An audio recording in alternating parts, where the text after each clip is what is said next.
Le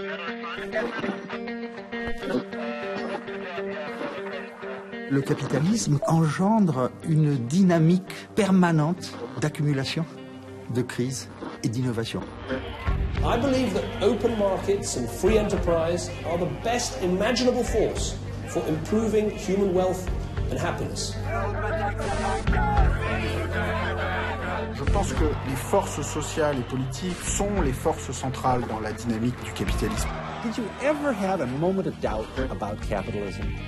Is there some society you know that doesn't run on greed? Comment Adam Smith verrait-il le monde économique qui nous entoure? Je crois que Keynes aurait dit qu'il y a une faille dans l'économie. Hayek a écrit La route de la servitude comme un avertissement. Il faut toujours être prudent avec Marx et ses bons mots. Pour moi, Polanyi a été un séisme intellectuel. Si je devais caricaturer Ricardo, je dirais qu'il ressemble à George Soros. Si vous retournez chez Adam Smith, Marx, Schumpeter, vous avez des embryons de mécanismes vous permettant de comprendre la crise actuelle. D'où vient le capitalisme? D'une évolution naturelle de nos sociétés? Ou de théories élaborées au fil des changements politiques et technologiques? Nous sommes tous partie prenante d'un système dont nous connaissons mal les origines. Et pourtant, cette histoire devrait nous éclairer sur notre présent et notre avenir.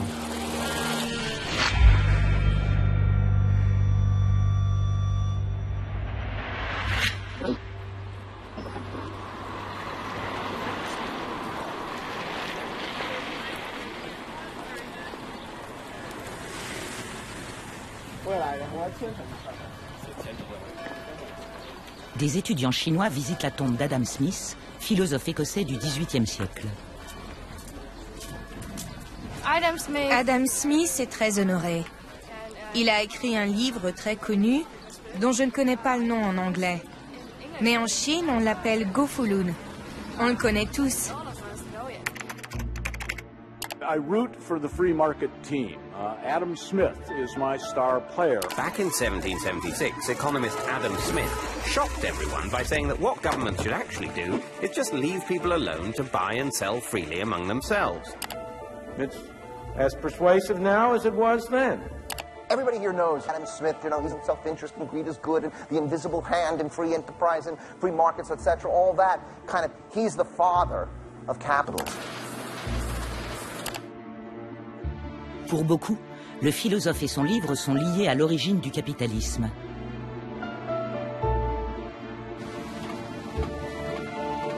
Mais pour les historiens, le système serait né bien avant et aurait déjà profondément influencé la société dans laquelle l'œuvre de Smith a vu le jour.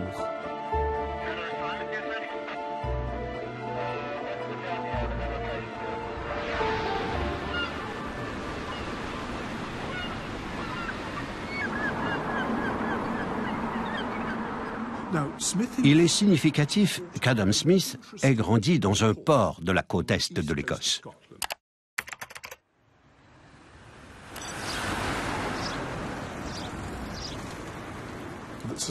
La société dans laquelle il vivait connaissait alors une profonde révolution des affaires publiques.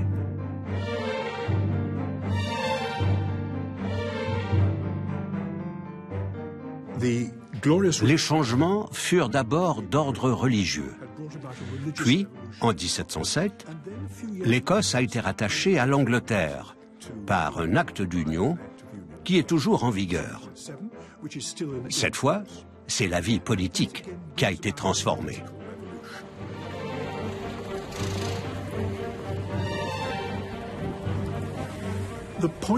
Ce qui est important pour Adam Smith dans cette révolution des affaires publiques en Écosse, c'est qu'elle place une lourde responsabilité sur la classe moyenne écossaise et son devoir de chercher à améliorer le fonctionnement du pays. Améliorer les institutions écossaises, la religion écossaise et, par-dessus tout, l'économie écossaise.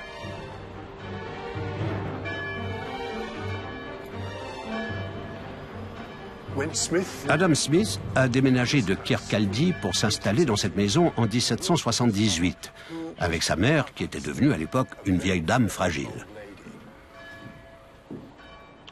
La première impression de cette maison, c'est la vue splendide qu'on a des fenêtres. Quand il vivait à Kirkcaldy, Adam Smith pouvait admirer la plage et la mer. Ici, les fenêtres donnent sur des jardins, sur l'église de Canongate, où lui et sa mère allaient à l'office.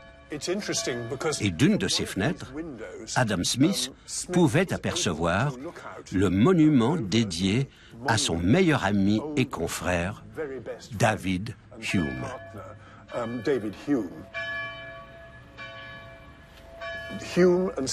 L'association philosophique de David Hume et d'Adam Smith fut l'un des piliers du mouvement des Lumières en Écosse. Intellectuellement parlant, Hume et Smith se ressemblaient comme deux gouttes d'eau. Tous deux avaient l'ambition de développer une philosophie, voire une science, qui expliquerait les principes du comportement humain, les principes de l'organisation sociale et de l'évolution de l'histoire, sans aucune référence à la religion. In the beginning, there was empty space. And in this empty space, there emerged a primordial fireball. Billions of years ago, this fireball exploded.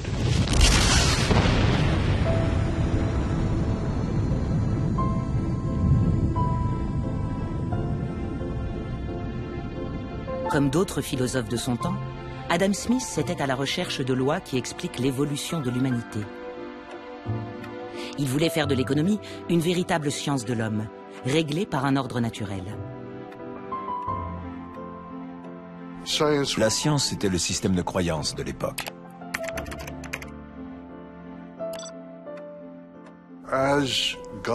Tandis que l'idée de Dieu et des théocraties commence à s'écrouler, émerge l'idée que si nous ne pouvons plus considérer l'univers comme la création de Dieu, nous devons l'envisager comme un tout, régi par sa propre logique.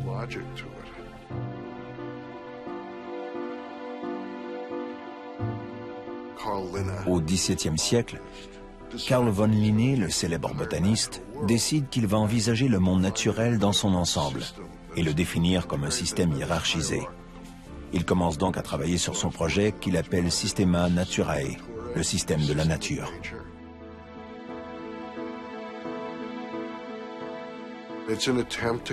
Il tente ainsi de construire un modèle logique du monde naturel. Son modèle est basé sur la monarchie. Il crée le royaume animal, le royaume végétal, et il comptait à l'origine s'occuper aussi du royaume minéral.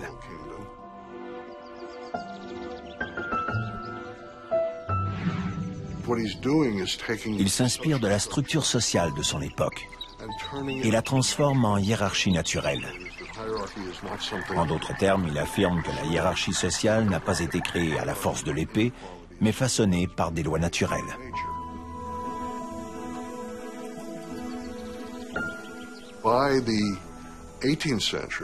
Au XVIIIe siècle d'Adam Smith, l'idée selon laquelle la raison, la science et les structures sociales forment l'architecture de la vérité est déjà largement répandue.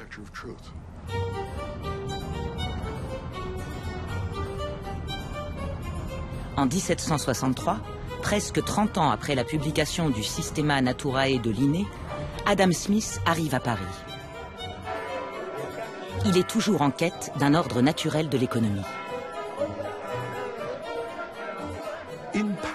À Paris, il entre immédiatement dans le cercle des physiocrates, les économistes de François Quesnay, qui en est la tête pensante. François Quesnay, c'était un médecin, donc qui était ni philosophe ni économiste, et qui, il faut le dire parce que c'est important, était tout à fait fasciné à son époque par la Chine. Il était très proche des idées de Confucius, d'ordre naturel, de vertu, de société équilibrée, d'économie relativement fixée, figée, avec des producteurs intangibles, etc.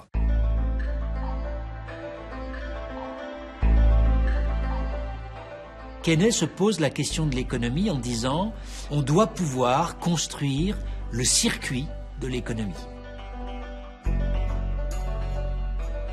C'est-à-dire établir qui produit pour vendre à qui, qu'est-ce qu'elle produit et pour qui, donc voir tous les flux d'échange de produits comme d'argent entre les acteurs.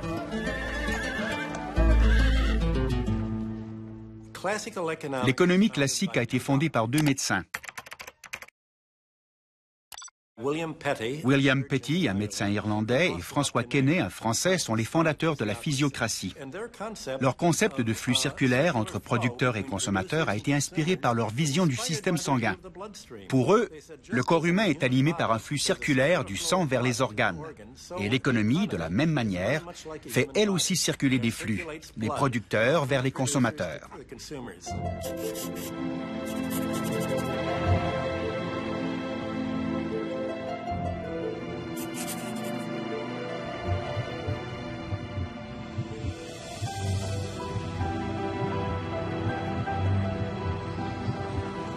Quesnay était quelqu'un qui, justement par l'influence des idées chinoises de Confucius, considérait qu'il y avait un ordre établi quasi naturel, il disait même un ordre naturel divin qu'il fallait conserver.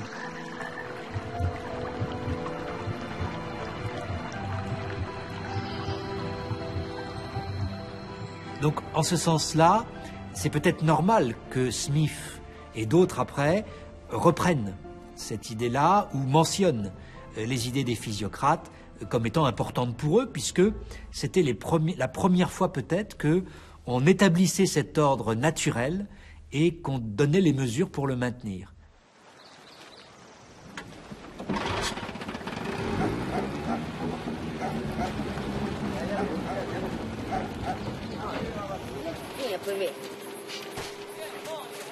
Selon Adam Smith, c'est ici, dans ce coin très reculé du globe, qu'on aurait pu vérifier l'ordre naturel du libre marché.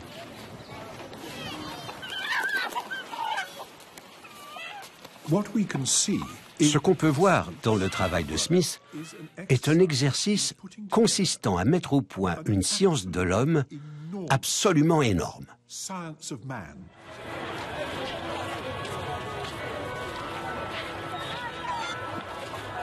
Smith pensait que l'origine de l'économie s'ancrait dans l'inclination naturelle des hommes à pratiquer le troc et le commerce.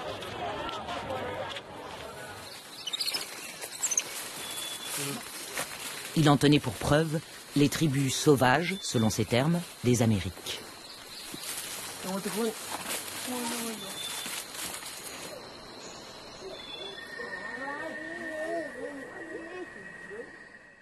Adam Smith a été la première personne à exposer ça de façon élaborée et explicite.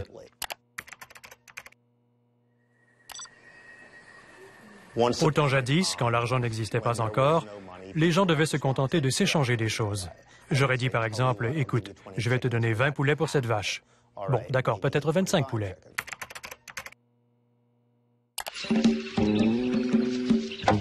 When we lived in caves, there were no shopping malls, and people's manners were Neanderthal. I'll give you this for that, that for this. We'll make a trade called barter. I'll give you this for that, that for this. We'll have it made with barter. On négociait, on concluait un marché, et voilà comment fonctionnait l'économie. Petit à petit, c'est devenu malcommode. Peut-être que tu ne veux pas de mes poulets, je ne possède rien d'autre qui t'intéresse. On s'entend sur quelque chose dont tout le monde voudra, et voilà l'argent qui arrive. L'idée radicalement nouvelle de Smith a été d'étudier l'économie in vitro, indépendamment de tout contexte social, culturel, moral ou religieux, comme n'importe quel chercheur l'aurait fait pour une science expérimentale. Intuitivement, ça paraît logique. Le problème, c'est que ce n'est pas vrai. Personne n'a réussi à trouver un seul endroit où ait eu lieu ce type de transaction. Et quand on y pense, il est facile de comprendre pourquoi. Parce que ça part du principe que même au néolithique, tout le monde faisait des affaires avec tout le monde en utilisant ce que les économistes appellent le marché au comptant. Je te donne ci, tu me donnes ça, et tout le monde est content.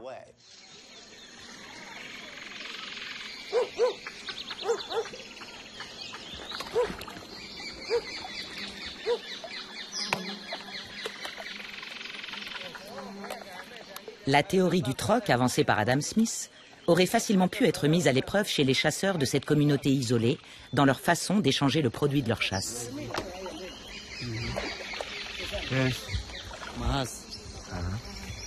Le problème, c'est qu'il n'en est pas, et n'en a jamais été ainsi. Liberato, de nos jours, comment se passe le partage de la viande? Est-ce que celui qui a chassé la ramène chez lui? Oui, celui qui chasse le gibier le garde. Mais autrefois, c'était différent. Autrefois, on le cuisinait comme ça, tout entier, dans une grande marmite.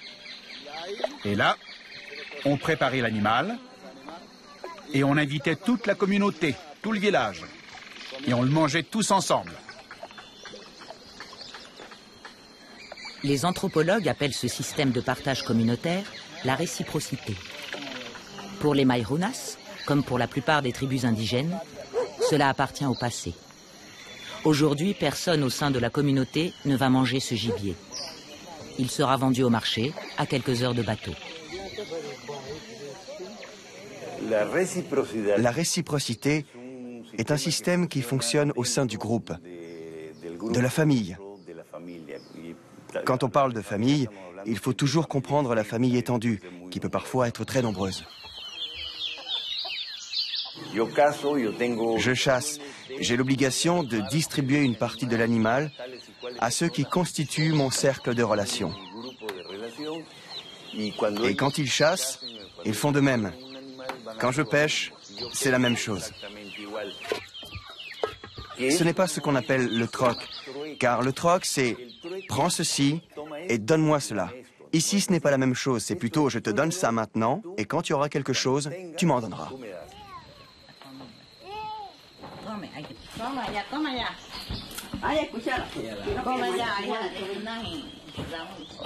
Adam Smith, on ne peut pas vraiment l'en blâmer, car il n'avait pas de preuves. Mais depuis, les économistes se sont vus répéter par les anthropologues que non, les gens ne fonctionnent pas comme ça. Cela fait 200 ans que nous cherchons cette société qui n'existe pas. Mais les économistes se sentent toujours obligés de raconter la même histoire. C'est clair que cette version les arrange, mais elle n'a rien à voir avec l'histoire ou la réalité empirique. Les Mairunas ne sont pas passés du troc et de l'échange à l'économie de marché par une évolution naturelle. Ce sont la colonisation et la loi du marché qui les ont rattrapés au moment de la découverte du caoutchouc en Amazonie à la fin du 19e.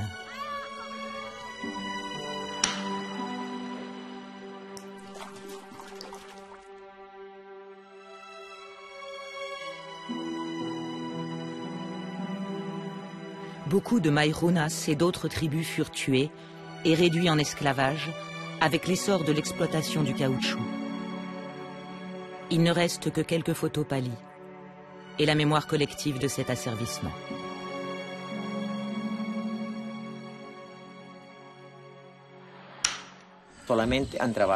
Ils ont travaillé uniquement comme des esclaves.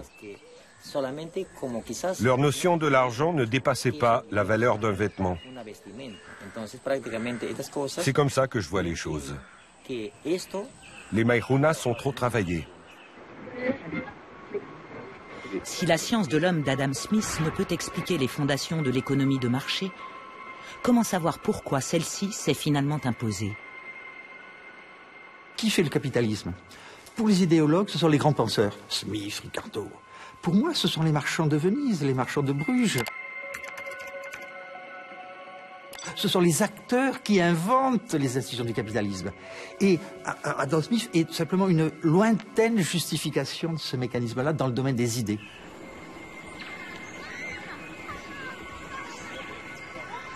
Alors le capitalisme ne serait pas la mise en œuvre d'un concept, mais le résultat d'un processus historique qui a transformé les Mairunas et chacun de nous en Homo economicus.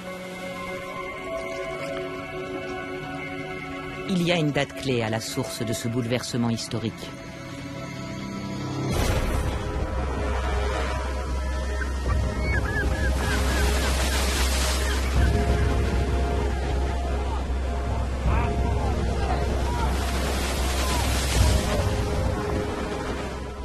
La découverte de l'Amérique a été l'événement fondateur de la révolution scientifique et du capitalisme, les deux événements étant étroitement liés.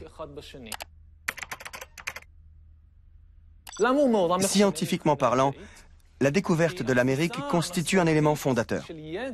Selon la conception traditionnellement admise jusque-là, la somme des savoirs, toutes les connaissances essentielles en notre possession, étaient découvertes par les anciens et figuraient dans les Saintes Écritures, l'Ancien et le Nouveau Testament.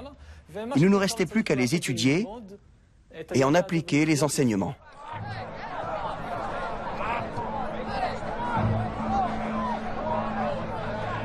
À peine découvert un nouveau monde, les Européens se sont empressés de le conquérir, de le coloniser, d'en piller les richesses, d'en exploiter les champs de tabac et de coton, les mines d'or et d'argent.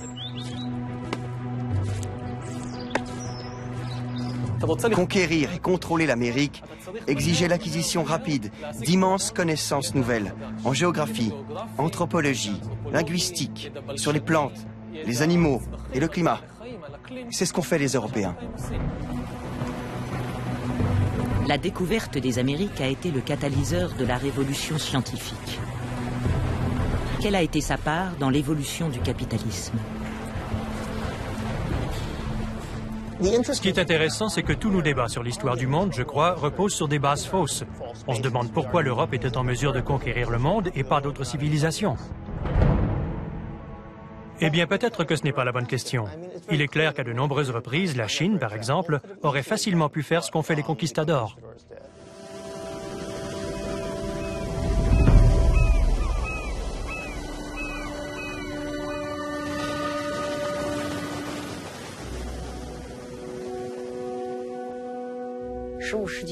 Cheng Ho entreprit sa première expédition dans les mers occidentales en 1405.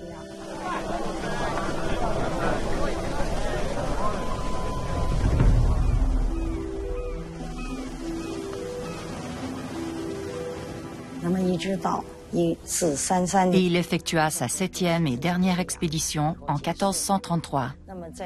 Et après cela, il n'y en a plus eu.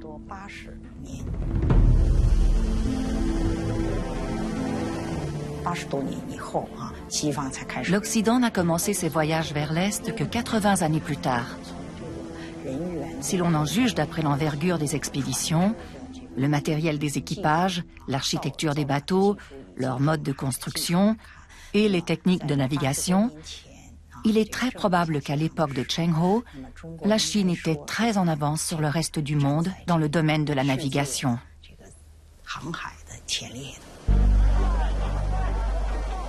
L'idée de dépeupler des continents entiers pour pouvoir accumuler des quantités massives d'or et d'argent ne leur est jamais venue. La plupart des gens sur Terre considéreraient cela comme totalement délirant. Donc ce n'est pas que chacun voulait diriger le monde. La question est de savoir pourquoi l'Europe a fini par le faire.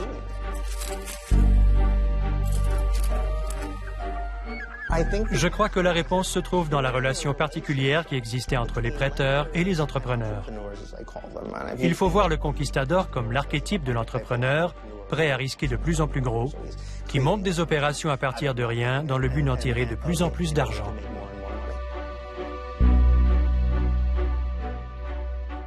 Si les expéditions chinoises relevaient d'une volonté impériale, les découvertes occidentales ont été le fait d'initiatives privées aux conséquences tout à fait différentes. Ce que la découverte de l'Amérique signale aux investisseurs, aux banquiers, aux monarques, aux négociants, c'est que ces nouvelles opportunités offrent des rendements qui dépassent de très loin le montant de l'investissement initial.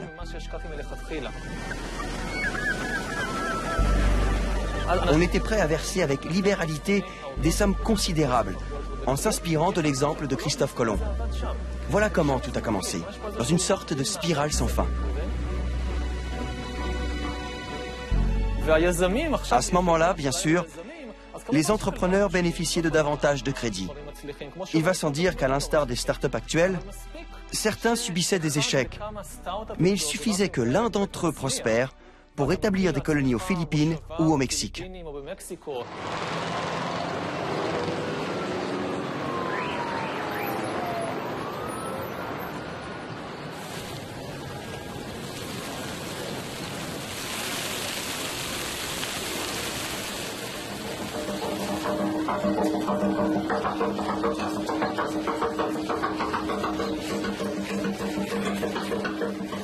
La conquête du Mexique par Cortés en 1519 illustre les nouvelles règles du jeu qui s'établissent entre découverte géographique, colonisation et argent.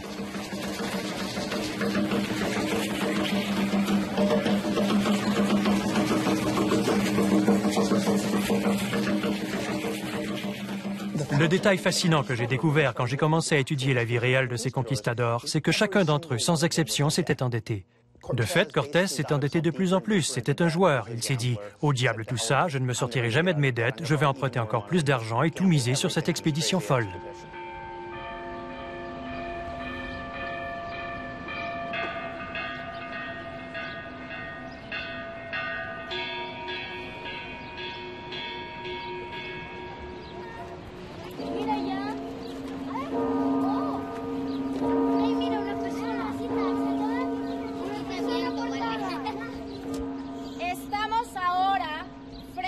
Nous nous trouvons à présent devant le temple, le plus important de ce site.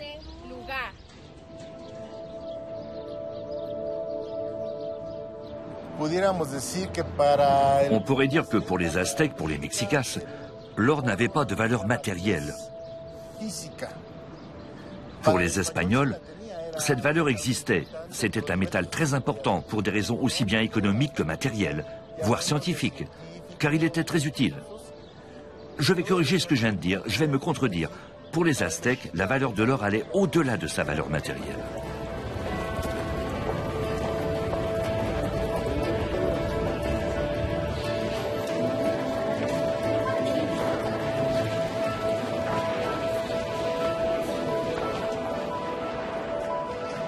Lorsque l'envoyé de l'empereur aztèque Montezuma lui demande pourquoi il était obsédé par l'or, Cortés répond « Mes compagnons et moi souffrons d'une maladie du cœur que seul l'or peut guérir. »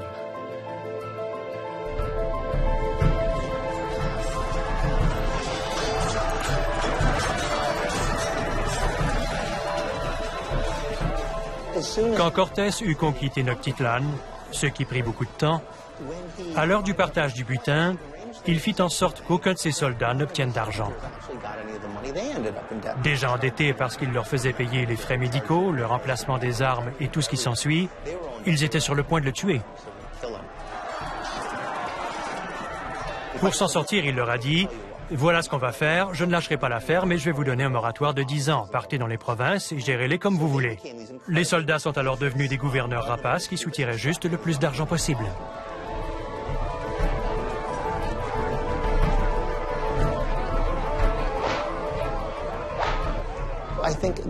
Je crois que ce sentiment d'indignation, de honte, d'humiliation, on vient de se battre pendant une année entière et ils ne me payent toujours pas.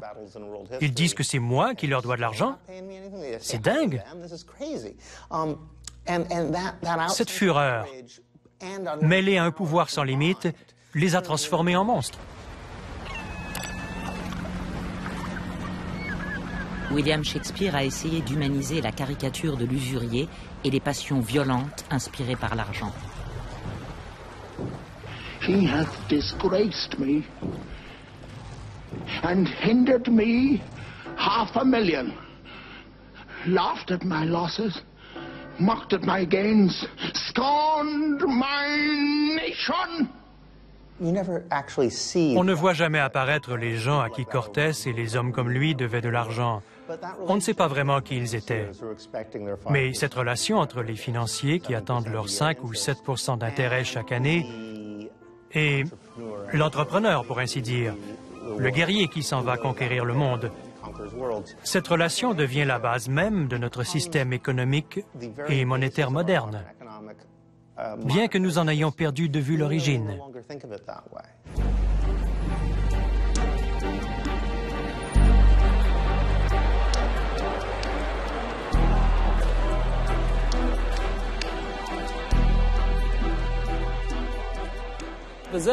Et voilà comment s'enclenche la spirale des investissements et des conquêtes.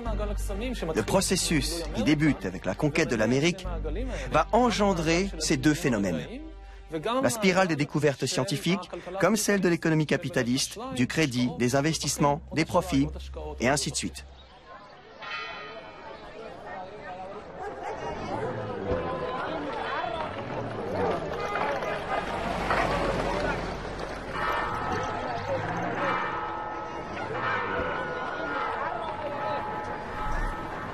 Les conquistadors espagnols, avides de métal précieux, ont littéralement mis la main sur une montagne d'argent.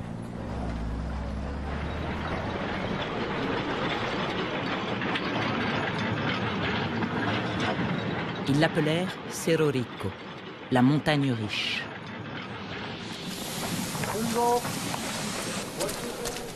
Durant les 3 siècles qui ont suivi, plus de 62 tonnes d'argent ont été extraites de Cerro Rico au prix d'innombrables vies humaines. Voici l'argent. Il n'est pas de très bonne qualité, pas comme à l'époque coloniale. C'est ce minerai qui a favorisé l'explosion du commerce international.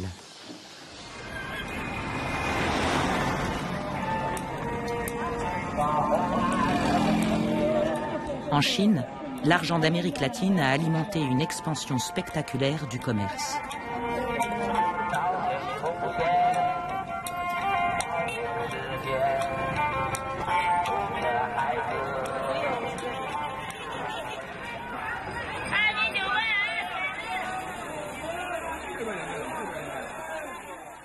Encore aujourd'hui, beaucoup de gens pensent qu'avant le 19e siècle, la Chine était isolée du reste du monde, qu'elle vivait en autarcie, sans échanger ni commercer avec l'extérieur.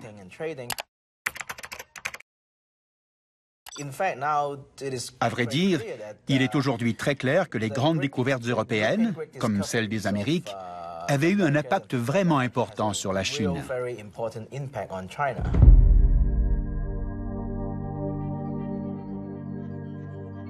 Jusqu'au XVIe siècle, l'économie chinoise était basée sur la monnaie fiduciaire, c'est-à-dire que le gouvernement imprimait des billets pour que les gens puissent les utiliser dans leurs transactions.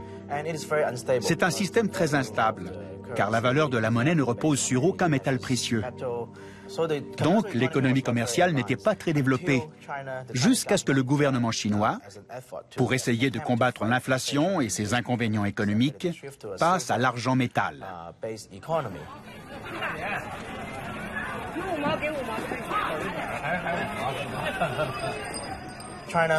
La Chine, à cette époque, trouva une source d'argent fiable et stable. L'économie tout entière fut métallisée, c'est-à-dire que l'argent devint la monnaie standard pour les transactions commerciales. Ce fut la source d'une rapide expansion commerciale.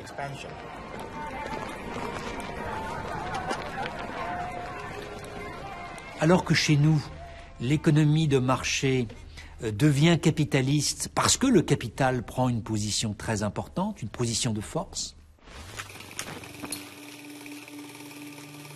En Chine, c'est sans doute un peu différent. Les producteurs en Chine, que ce soit des paysans, que ce soit des artisans, vont au XIIe siècle avoir un accès au marché libre d'eux-mêmes. Ils vont aller vendre eux-mêmes leur production sans être obligés de se mettre sous la coupe d'un marchand ou d'un capitaliste qui, grâce à son argent, va pouvoir leur avancer quelque chose qui ressemble à un salaire.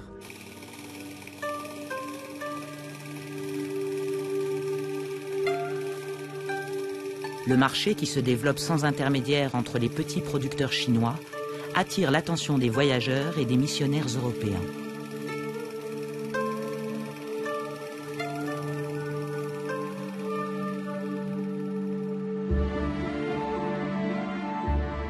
À leur retour, le récit qu'ils en font intéresse vivement les physiocrates français et aussi Adam Smith. The row over a third runway at Heathrow Airport has overshadowed the Prime Minister's first full-scale ministerial reshuffle. Mais en Grande-Bretagne, le marché mondial alimenté par l'argent des Amériques a eu un impact bien différent.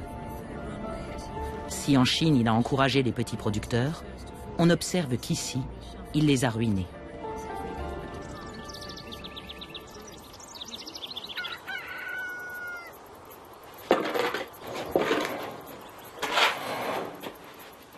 Simon Furley est un défenseur des petits agriculteurs indépendants, devenus rares en Grande-Bretagne depuis le XVIe siècle.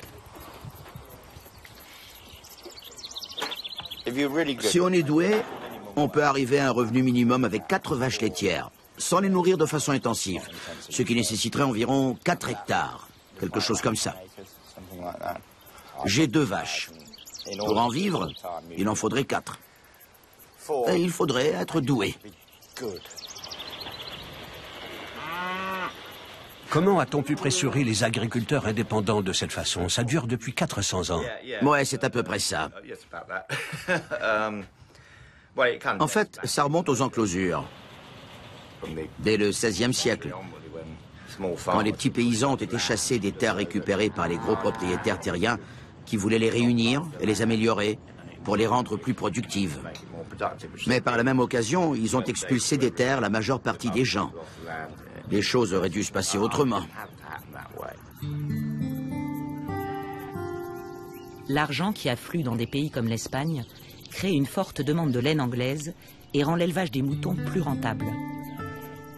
Le système des enclosures chasse les paysans des terres communes pour y mettre plus de moutons. Les enclosures, en fait, c'est le désir des seigneurs, des propriétaires terriens, qui sont parfois aussi des bourgeois au XVIe siècle en Grande-Bretagne.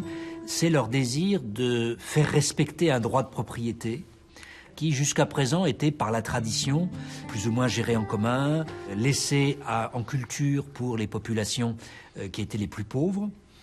Donc à partir du XVIe, les seigneurs et les bourgeois se mettent à faire valoir leur droit à la terre.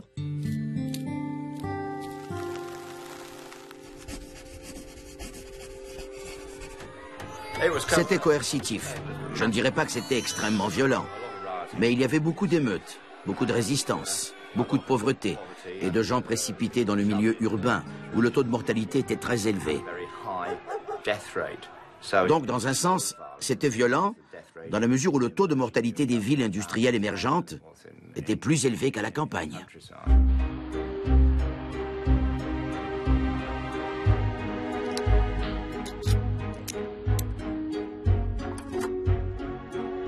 Ils abattent les maisons, ils rasent les villages, écrit Thomas More, et n'y laissent que l'église pour servir de bergerie. Les conséquences en Angleterre sont énormes. Que faire à ce moment-là? La seule solution viable à long terme, c'est d'essayer de trouver un travail comme artisan pour filer ou tisser à domicile.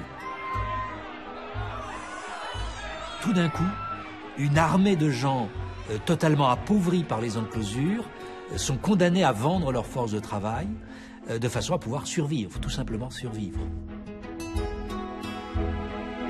Une foule de paysans dépossédés, sans logis, sans travail, va devenir une masse laborieuse, précipitée sur le marché du travail. Comment crée-t-on un marché? C'est une question très intéressante. Comment crée-t-on un marché qui soit déconnecté de la société?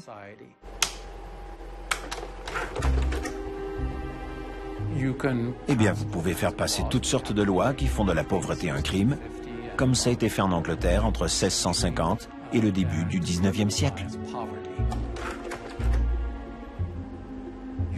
Vous pouvez faire du vol de mouchoirs un crime majeur. Les enfants peuvent être exécutés. Vous pouvez emprisonner des gens parce qu'ils ne payent plus leurs dettes. Et cette somme de lois de terreur qui sont mises en place pour criminaliser la pauvreté, pour accroître les dettes, pour créer des êtres humains qu'on peut acheter et vendre, tout cela favorise la naissance d'un marché d'un genre particulier. Allez, on y va.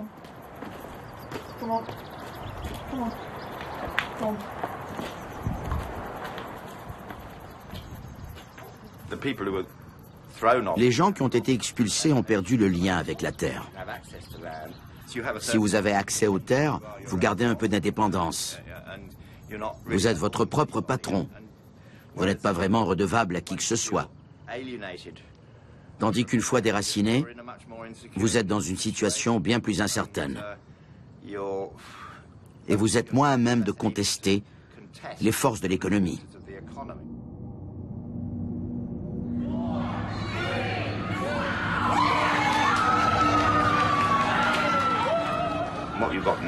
Ce qu'on a maintenant, c'est une situation où pour faire tourner le capitalisme, il faut persuader les gens de consommer. Ce qui était un peu le problème avec ceux qui vivaient de leurs terres ou des terres de la communauté. Ils n'étaient pas dingues de consommation. Vous n'avez pas besoin d'acheter grand-chose quand vous vivez dans un endroit comme celui-ci. Il y a beaucoup à faire et assez à votre disposition pour vous distraire et manger, etc.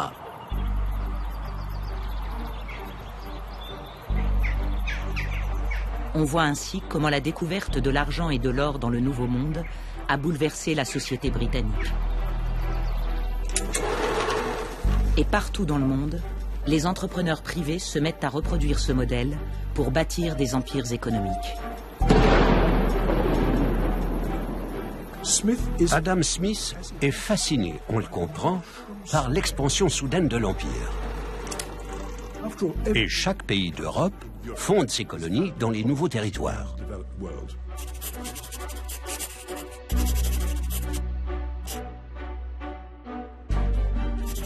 Et comment ces colonies sont-elles développées? Elles le sont en fait par le secteur privé, comme on dirait aujourd'hui. Que font les grandes sociétés de commerce? Avec l'accord du gouvernement, elles s'installent aux quatre coins du monde et deviennent des gouvernements.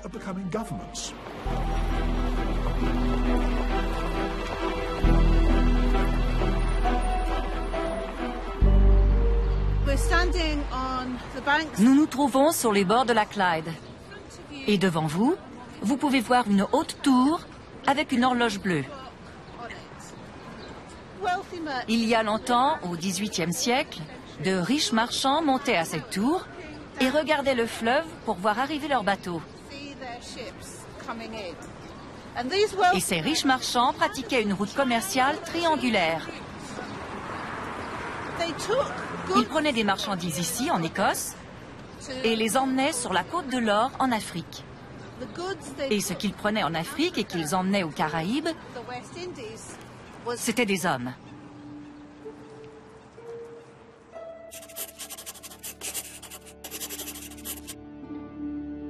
Les navires venant d'Europe transportaient des marchandises pour l'Afrique. Ils embarquaient ensuite des esclaves pour le Nouveau Monde, puis en rapportaient des matières premières. Ce commerce triangulaire, qui relevait surtout d'entreprises privées, a largement contribué à l'émergence d'une économie de marché. Le fonctionnement du commerce au XVIIIe siècle, dans toute l'Europe, dépend de plus en plus de l'esclavage des Noirs. Smith est tout à fait conscient de ça. Il a d'ailleurs étudié de près le fonctionnement de l'économie écossaise de son époque. Mais il a choisi de fermer les yeux sur l'esclavage.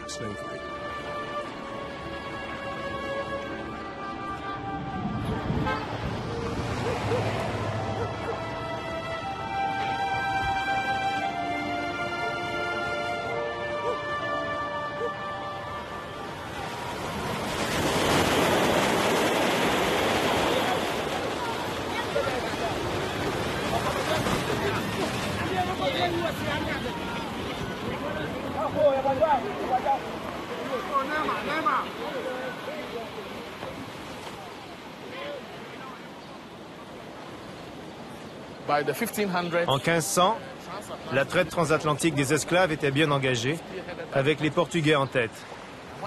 Quand ils sont arrivés, ils ont construit ces bâtisses fortifiées le long de la côte. Et je tiens à vous rappeler qu'ils n'appelaient pas ces bâtiments des forts, mais des baraquements ou des usines. Des usines pour produire des esclaves pour les plantations.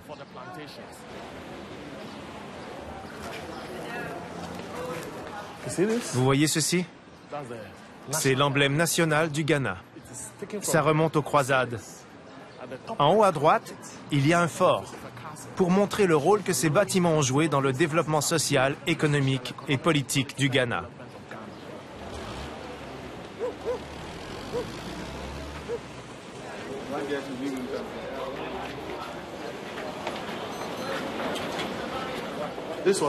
Ici, c'était le cachot des hommes. Il n'était pas éclairé, et ce trou-là servait de source de lumière et d'aération. Les hommes restaient ici pendant 3 mois en moyenne, et pendant ce temps, ils urinaient, ils déféquaient, ils vomissaient, ils mangeaient et dormaient ici. Ça, c'était la rigole d'écoulement des excréments et de l'urine. Quand il pleuvait, l'eau entrait pour laver le sol. Mais il était entièrement couvert de saleté, et beaucoup d'hommes tombaient malades et mouraient ici.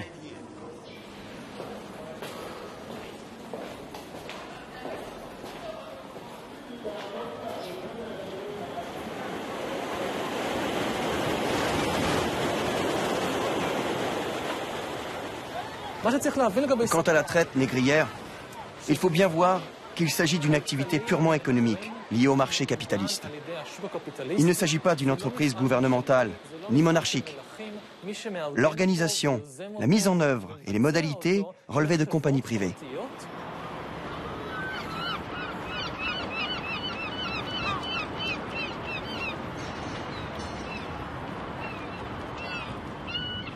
Liverpool devient le port anglais le plus important pour la traite des esclaves.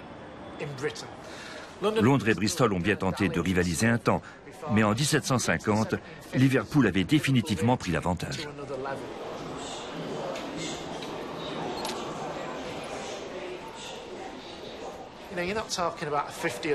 On ne parle pas d'une période de 50 ou de 75 ans, mais de générations entières d'individus, de familles, qui ont construit leur fortune sur l'asservissement d'individus.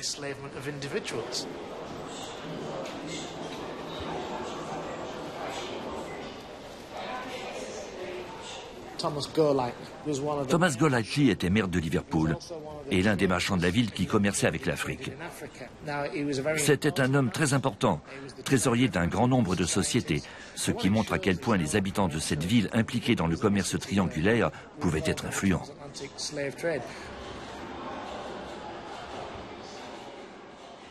D'où proviennent les fonds nécessaires à acquérir des navires, des esclaves, etc.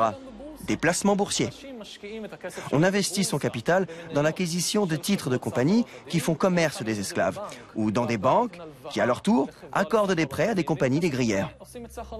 Bref, tout se résume à une course au profit.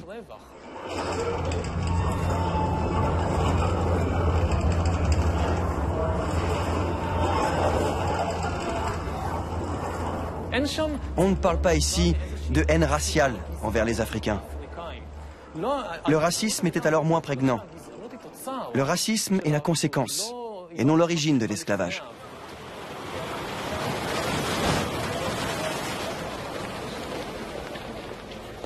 « 400 ans d'esclavage. Le capitalisme meurtrier. Tout le monde veut sa part du gâteau. »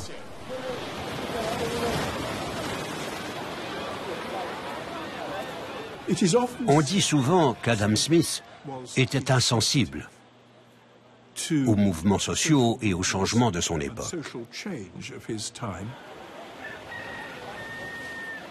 Peut-être que ce qui est passé sous silence dans la richesse des nations, c'est l'esclavage.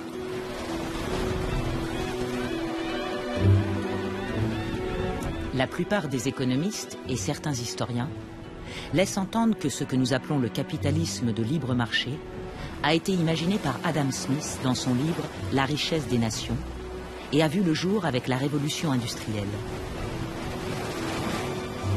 Mais les véritables origines de notre système économique actuel se trouvent bien à 7000 km de l'autre côté de l'Atlantique et 200 ans avant la publication du livre du philosophe.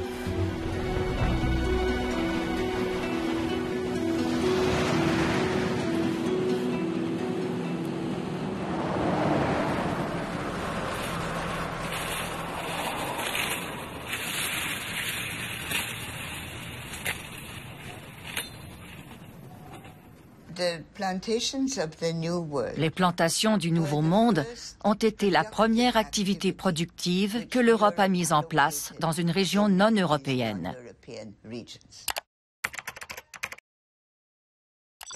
Auparavant, ils pillaient ou ils marchandaient, et ils occupaient les lieux et les colonisaient.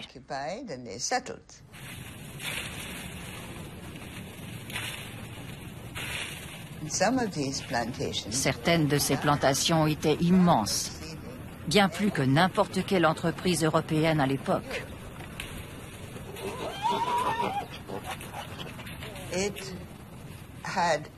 Il y régnait toutes les caractéristiques que j'appliquerais au capitalisme, à l'exception du travail, qui n'était pas rémunéré, mais forcé et asservi.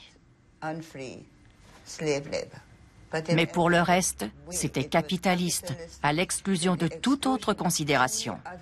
Il ne s'agissait que de profit.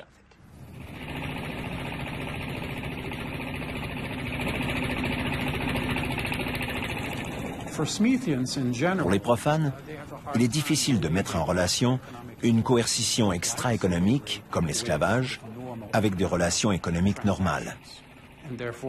Une chose comme l'esclavage, il l'associe à une société barbare et primitive, archaïque, sous-développée, qui n'a rien à voir avec une économie moderne civilisée.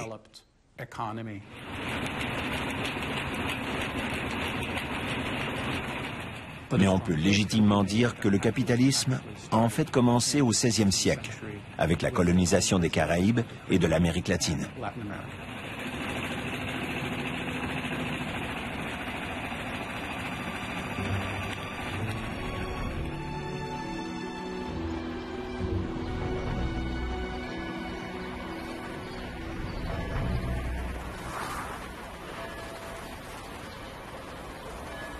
Le capitalisme échappe même à ses créateurs. Vous voyez très bien, il a sa propre dynamique. C'est un fauve très difficilement contrôlable. Et on utilise de façon ad hoc la plupart des arguments théoriques, mais clairement, il échappe même à l'intelligibilité des meilleurs des acteurs.